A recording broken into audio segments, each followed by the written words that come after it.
SSLC പരീക്ഷാ ചൂടിലാണ് ഇപ്പോൾ കേരളത്തെ കുട്ടികൾ. എന്നാൽ കോട്ടയം കല്ലറ SNV NSS സ്കൂളിലെ കുട്ടികൾ ഇപ്പോൾ സഹപാഠിയായ പെൺകുട്ടിയുടെ മരണത്തിന്റെ നടുക്കത്തിലാണ്. പരീക്ഷ എഴുതാനെത്തി തങ്ങളുടെ കൺമുന്നിൽ വച്ച് മരിച്ച അതുല്യയുടെ ഓർമ്മകളിൽ വാവിട്ട് കൂട്ടുകാർ നിലവിളിക്കുമ്പോൾ അധ്യാപകരും ആശ്വസിപ്പിക്കാനാവാതെ കണ്ണീർ വാർക്കുകയാണ്. കടുത്ത പനിയെ അവഗണിച്ച് SSLC പരീക്ഷ എഴുതാനെത്തിയ അതുല്യയ്ക്ക് സംഭവിച്ച ദുര്യോഗം ഇപ്പോഴും ആർക്കും വിശ്വസിക്കാനാകുന്നില്ല. കല്ലറ SNV NSS സ്കൂളിലെ 10ാം ക്ലാസ്സിലെ വിദ്യാർത്ഥിനിയായിരുന്നു അതുല്യ. കടുത്ത പനിയും ശ്വാസമുട്ടലിനെയും തുടർന്ന് കല്ലറയിൽ സ്വകാര്യ ആശുപത്രിയിൽ ചികിത്സയിലായിരുന്നു അതുല്യ.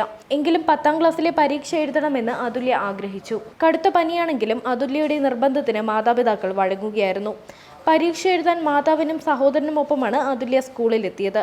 പരീക്ഷ എഴുതിയെങ്കിലും പരീക്ഷയ്ക്ക് ശേഷം അതുല്യയ്ക്ക് രോഗം മൂർച്ഛിക്കുകയും കൂട്ടുകാരുടെ മുന്നിൽ കുഴഞ്ഞു വീഴുകയുമായിരുന്നു.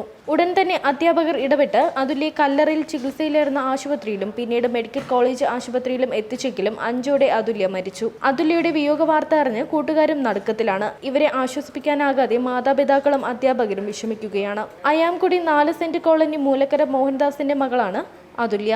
സംസ്കാരം ഇന്ന് നടക്കും. News desk Malayali life.